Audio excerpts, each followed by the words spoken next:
Sí, la verdad que sí, que estamos atravesando esta crisis sanitaria que realmente preocupa y bueno, naturalmente Moreno, la provincia de Buenos Aires y la Argentina no está ajeno a este flagelo.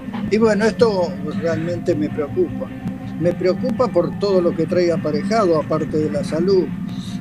Hay un resentimiento del funcionamiento de las instituciones y bueno, esto creo que es preocupante cuando uno ya está acostumbrado a vivir en el sistema democrático con las instituciones funcionando plenamente. Hoy están como aletargadas.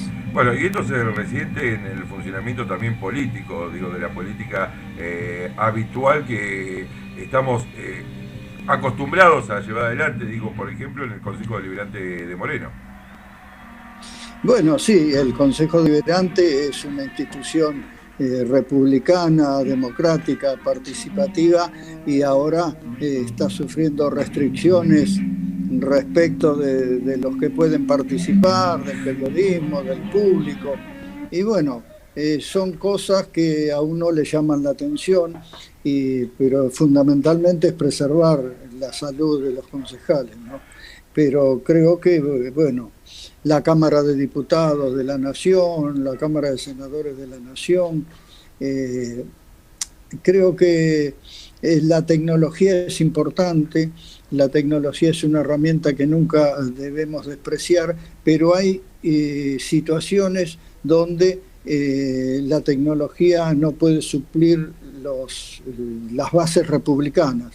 Yo siempre me opuse a que el Congreso sesionara por internet, digamos, porque no por nada, porque uno sea tecnofóbico, porque mi primer profesión es precisamente la de sistemas, pero lo que sí me preocupa es cuando el uso de la tecnología de alguna manera violenta la ley. Y en el caso del Congreso de la Nación es clara, la Constitución dice que los órganos federales funcionan en la capital federal, lo que descarta plenamente el funcionamiento por vía de Internet. Pero aparte de esta situación, yo creo que la Argentina todavía no está preparada para estas circunstancias. Vos considerás que solamente el 10% de las conexiones de Internet del país son Sí. rápidas. Las otras son comunicaciones que, bueno, no es estable la línea de Internet, con lo cual estaban protestando ahora los senadores y diputados que habían sesionado el otro día porque al momento de votar se caían algunas comunicaciones y bueno, todas estas cosas creo que hacen que uno a veces mire con recelo esto. Pero bueno, en algún momento la Argentina estará en condiciones de tener comunicaciones perfectas y modificaremos la Constitución y se podrá sesionar de cualquier manera.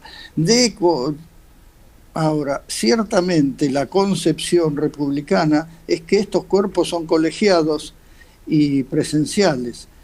Y en el caso de los diputados y senadores, digo, a mí me hacía ruido el tema de que la gente se pelea porque quiere trabajar. Vemos el Sí. problema que hay en Moreno con los comerciantes, que les cierran los comercios y ya no aguanta más porque son 100 días de estar cerrado y ocupan toda la calle con manteros que son vendedores ilegales, de donde no hay ni siquiera una certeza del origen de la mercadería que venden, no cumplen ninguna regla sanitaria y venden en la cara de los tipos que pagan los impuestos, que pagan los alquileres en las zonas céntricas donde los alquileres son carísimos. Bueno, todas estas circunstancias son como soslayadas teniendo en cuenta el tema de la salud pública. Y yo creo que debe ser manejado concomitantemente, porque naturalmente que nadie quiere que se muera la gente y uno hace todo lo posible por preservar la salud.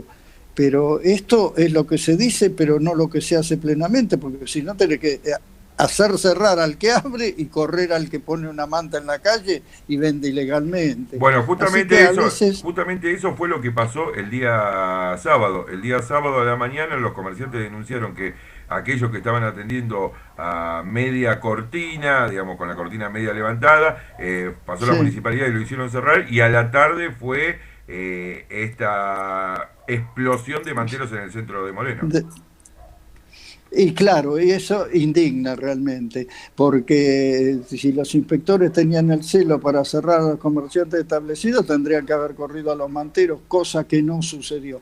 Y bueno, y así es todo, porque cuando uno define idealmente algo, es una cosa, y cuando lo lleva a la práctica es otra. El tema de la cuarentena estricta.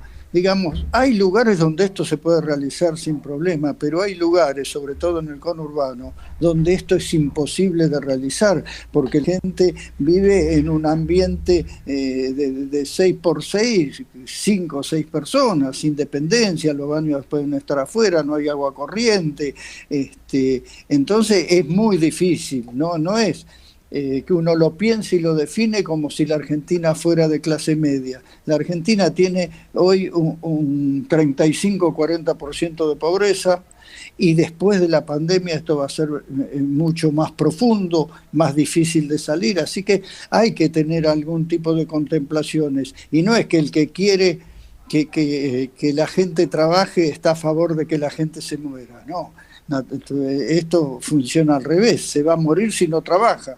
Y entonces ahí viene la bronca con los legisladores que sesionan por internet, porque es por el decreto 236, 260 creo que fue el que definió cuáles son las actividades esenciales, definió el funcionamiento del Congreso como esencial. Ahora, los que están autorizados para trabajar quieren quedarse en la casa y sesionar por internet. Y la gente que no está autorizada se desvive por buscar porque se muere de hambre. Entonces, a veces hay que tener un equilibrio en todas estas circunstancias. Ahora, la verdad que ahora iba a agravarse la situación era una cosa simplemente de observación. Nos mirábamos lo que sucedía en Europa y nos daba miedo y queríamos implementar formas de protegernos del virus, pero no evaluamos que ellos estaban en invierno y que nosotros estábamos abandonando el verano y que afortunadamente hasta mayo había temperaturas de 23 grados. Entonces nos encerramos cuando el virus no estaba con tanta fuerza, y ahora la gente está cansada y es cuando viene la peor parte, que es el invierno. Entonces, a veces hay cosas que parecen un poco apresuradas, o que a la gente se entusiasma con la puesta en escena, ¿no? Yo digo, el presidente Alberto Fernández, la primera aparición que tuvo fue muy exitosa, se vio en los resultados de las encuestas, parecía un profesor catedrático, y fue bueno para la imagen y para el cumplimiento de la gente también. Ahora después uno lo veía que había que andar con barbijo y se hacía selfies con la gente, no usaba barbijo, lo cual es una cosa rara, porque el que debe dar el ejemplo es el presidente de la República, que en definitiva es el primer mandatario. Por eso cuando ya en la segunda o en la tercera se empezó a enojar y dijo, bueno, esto lo entendemos, estamos de acuerdo, si no lo entienden por las buenas, lo van a entender por las malas.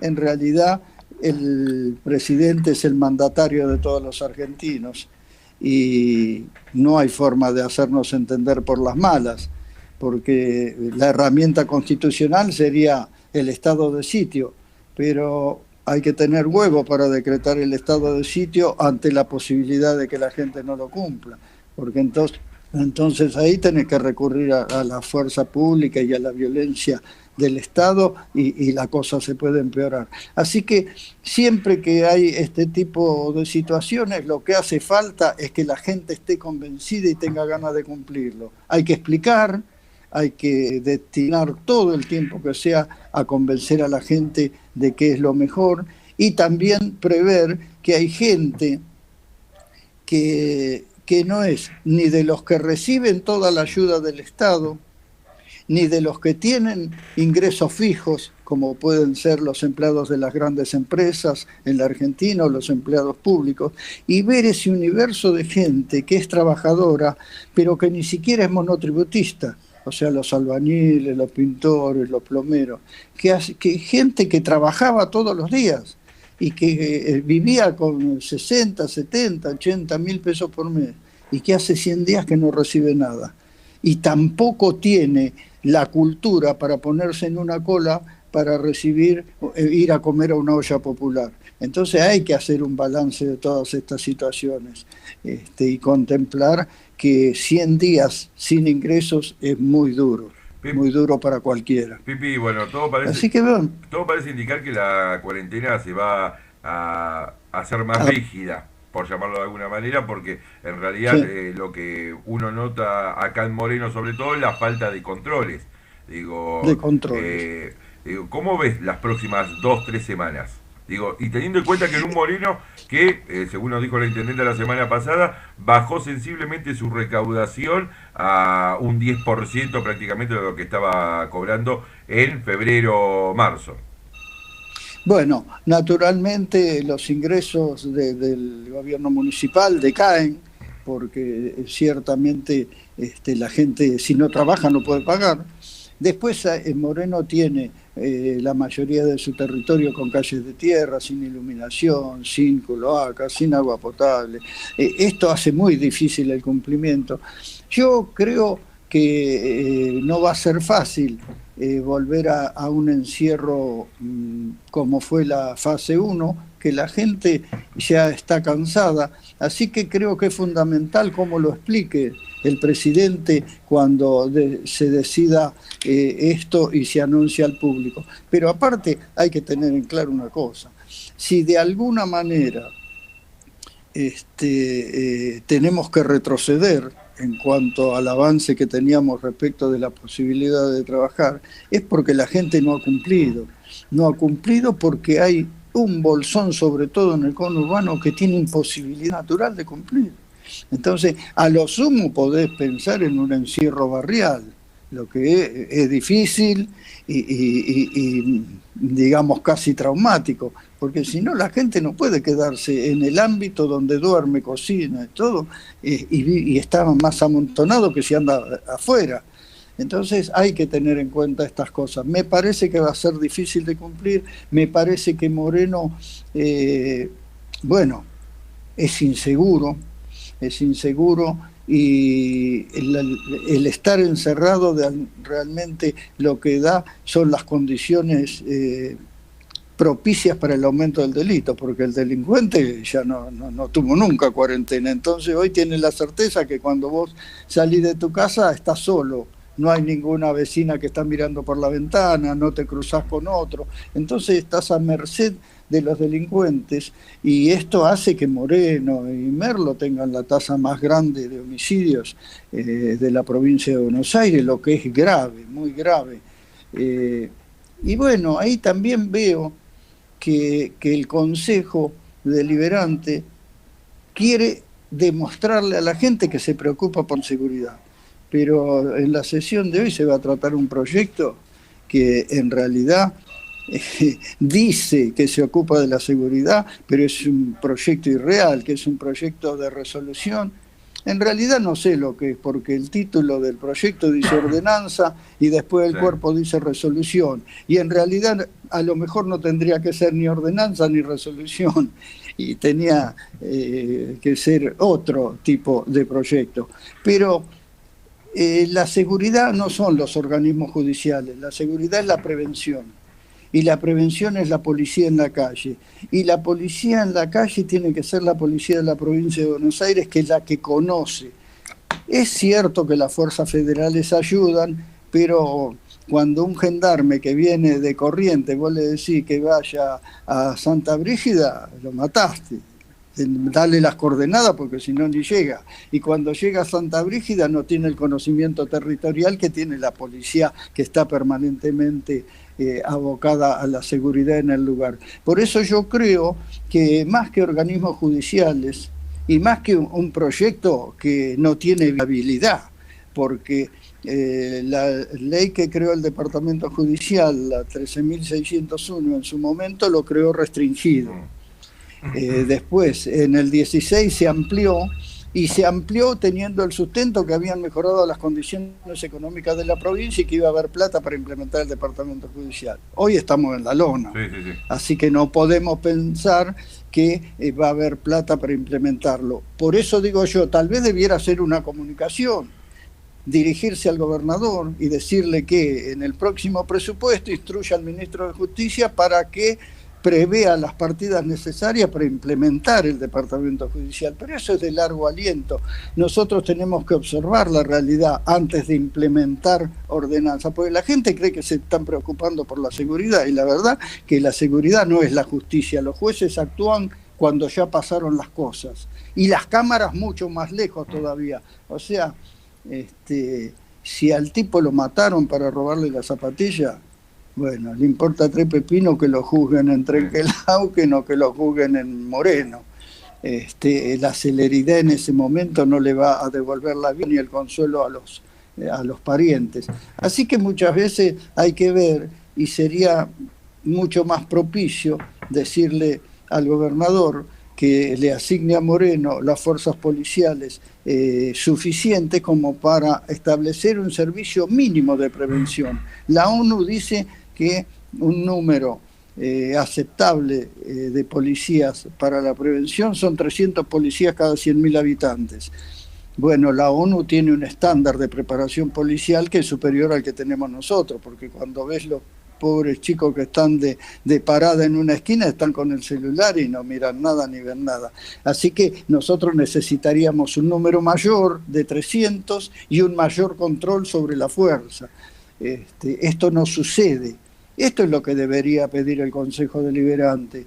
Y bueno, creo que la seguridad es un trabajo de todos los días. La seguridad no es una circunstancia como al principio del gobierno de Mariel, vino y se instaló 3 días Bernie y pasaron los 3 días y se fue y seguimos igual o peor que antes. Ahora se hace un convenio con el Ministerio de Seguridad de la Nación, que está peleado con el ministro de Seguridad de la provincia. O sea, ahora vamos a pedir una bala para los policías de la provincia de Buenos Aires y nos van a dar un pomo.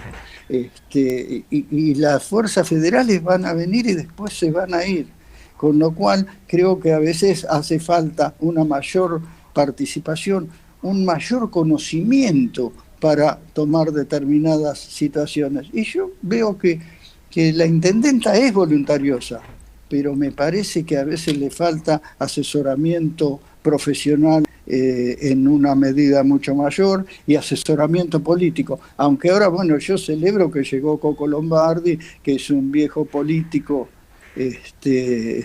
de Moreno, que fue intendente 1 vez y media, que tiene experiencia, y esto de alguna manera creo que va a motorizar la política, porque la política no es solamente ir al Consejo, levantar la mano y sacar una ordenanza, porque si la ordenanza está mal, entonces un gobierno que es legítimo indudablemente, porque lo ha elegido la gente, se transforma en ilegal por la acción, porque hace cosas que van en contra de la ley, y lo que va en contra de la ley es ilegal e inaplicable.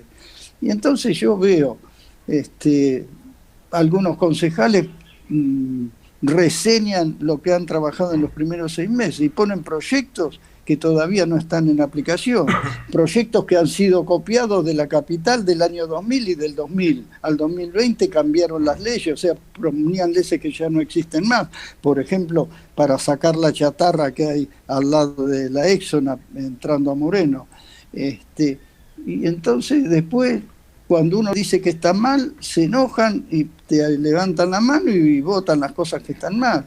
Este proyecto también apresurado, entró el 16, no pasa por las comisiones que debe pasar. Veo una falencia importante en la conducción del Consejo respecto del giro de los expedientes, no hay boletín de asuntos centrados, no hay orden del día de las comisiones con la debida antelación. Esto resiente el funcionamiento, creo que hay que esmerarse para que esto mejore y va a mejorar seguramente la situación de todos los vecinos de Moreno. Otro tema que se avecina y que es peligroso es el tema de la recolección de los residuos. Bueno, justamente eso te iba a preguntar. digo, porque se quiere cambiar un paradigma en medio de una pandemia y que no se puede evaluar algunas implicancias. Bueno, esto es grave también. ¿Por qué? Porque el plan que hay, primero cambia un sistema. Es natural que la municipalidad le cuesta, es el gasto más grande que tiene y no lo puede sostener. Pero bueno, debiéramos agarrar y pensar en algo restringido que se pueda cumplir y realmente estarle encima a la empresa para que lo cumpla. Y después también tenemos que analizar cuándo se originó esto, ¿no? ¿A quién fue el que tuvo la idea de privatizar el servicio de recolección y de privatizarlo plenamente en su momento, sin haber dividido Moreno en sectores? Porque si nosotros tuviéramos realmente, no una declamación de que hay un sector donde la municipalidad presta el servicio, sino efectivamente dividido el distrito, la municipalidad activamente haciendo la recolección en la parte que le toca, sería más fácil pasar de lo privado absolutamente a lo estatal.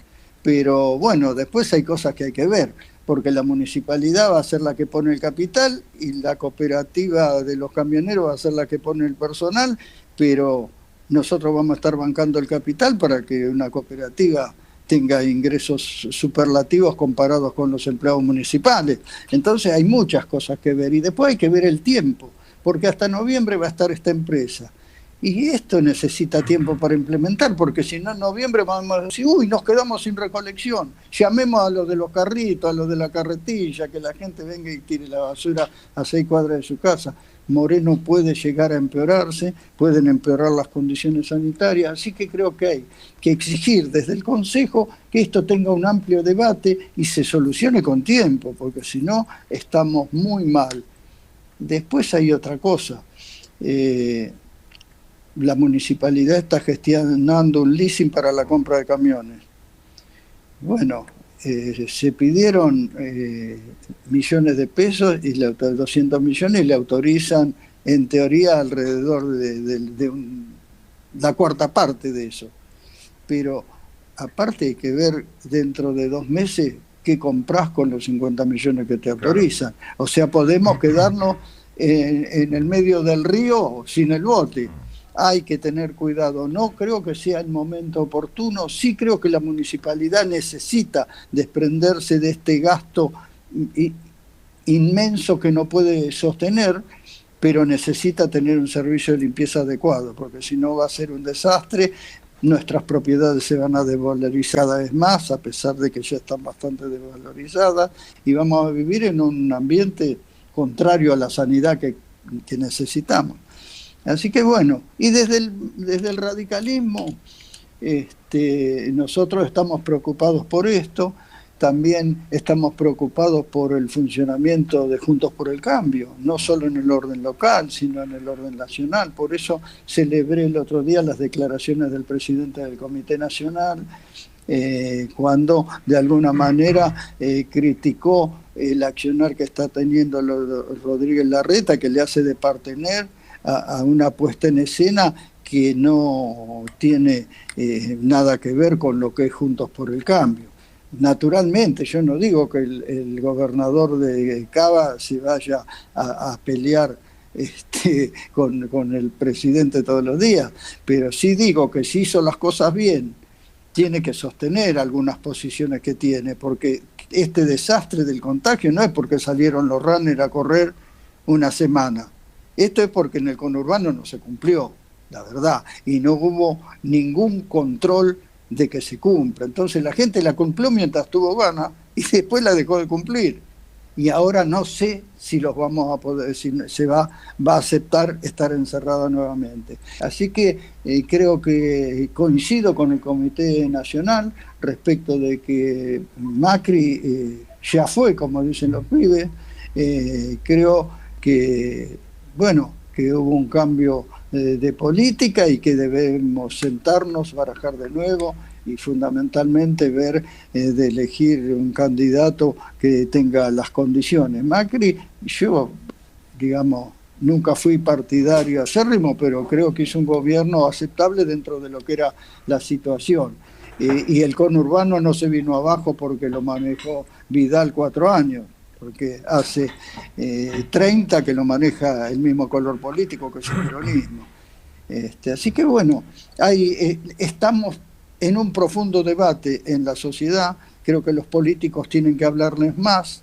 La gente que tiene la responsabilidad de conducir los destinos de la nación, de la provincia y del municipio, tiene que lograr que la gente participe más y se identifique. Porque vos podés hacer la mejor ley, la mejor, científicamente la mejor ley, pero si la sociedad no está convencida, no se puede cumplir. Así que esto hay que tenerlo en cuenta. Pipi, por último, hablaste de lo que dijo el Comité Nacional de la Unión Cívica Radical. Sí. Y a nivel local, ¿qué pasa con Juntos por el Cambio? Bueno, yo creo que Juntos por el Cambio, que es un conglomerado, un acuerdo de partidos políticos, tiene un solo partido político, que es la Unión Cívica Radical. Partido político en el estricto sentido constitucional de partido político, un partido político organizado que tiene elecciones para definir sus autoridades y demás.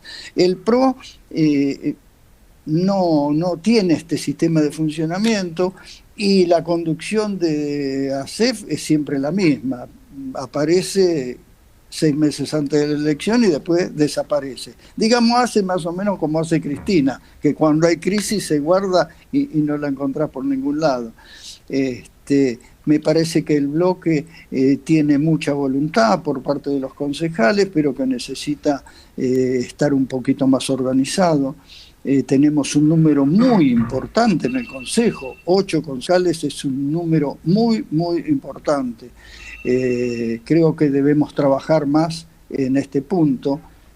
El bloque tiene que lograr una cohesión, o sea, todos los integrantes del bloque tienen que saber todo lo que piensan los demás integrantes para conjugar ideas, porque la fuerza está en tener un grupo de 8 concejales que cuando se sienta en las bancas sepa lo que va a suceder y no haya sorpresas, porque si cuando hay sorpresa quedan como mirando para el costado, y eso porque no se reúnen, me parece a mí, opino desde afuera, con la suficiente cantidad de reuniones, intercambio de posiciones políticas, porque acá el nivel intelectual de nuestro bloque es parejo, esto es importante.